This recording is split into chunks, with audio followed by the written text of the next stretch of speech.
pau nak te alian som ni le sagi aneu khat pan som ni le sagi jing chiang ki masial pi ke in ahangin ni khatin bang piang ding chi na thei ke hi nang kamin ki phat ke in la midang ki phat sak zo in nang mu khilo in midang khat peu hi zo hen suang tum ki ka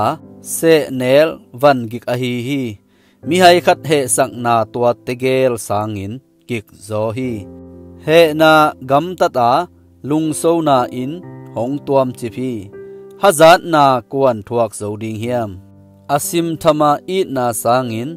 alang tanga ta hil na hoi zo hi lom khatin hong liam sak le hong dei sak na hi theya gal khatin hong biang top le hong le bol na hi agil wa te in khwai zu ki a agil kel te in akha nangon khum sa hi a in pana wak thap mang te abu hai wasa bang a hi pak nam tuile gim nam tui in mi hing lung sim nom zaka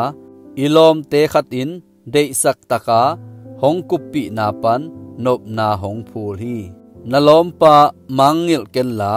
napa lom pa zong mangil ke in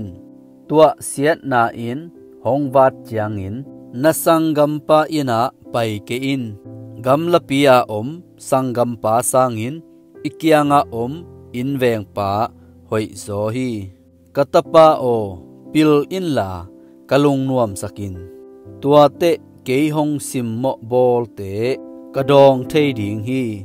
akidom thei mi in lao na mu in bua mi molin a hi le phu suakin thuak lo hi khwal mi khat tangin mo lo toy na dinga apiak puan sit la in la ukla numei to akichiam na a hi le tua ading in ko in mi khat in aveng pa jing khang pi in ongai tak to thupa apiak le aham siat in kisang ding hi kitot hat ji in gwa chin nia in ke to kibanga tua nu kho in hui pi kho a hi ke khuda sa thau pham to kibang hi sikin singma hiam saka mi in mi ma hiam sakhi theikung chingte in aga na dinga apu akem te kipa toy ding hi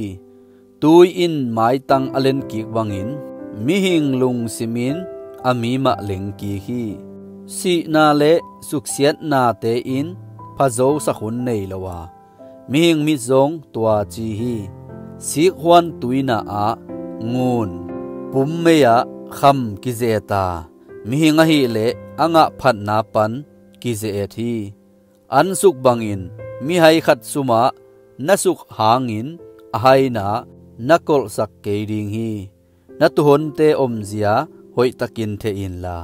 nabong honte hoi takin ke min ahangin hauna kip den lowa kumpi lu khu zong khang ton tungin akip suak ke hi lo pa keu ki ha siangin athak pawa mol tunga lo pa te aki khop chiangin tu hon te in puan sil hongguan dingu a kel te in na lo man hong pe dingu hi nang le na in kwan pi ki wak na ding le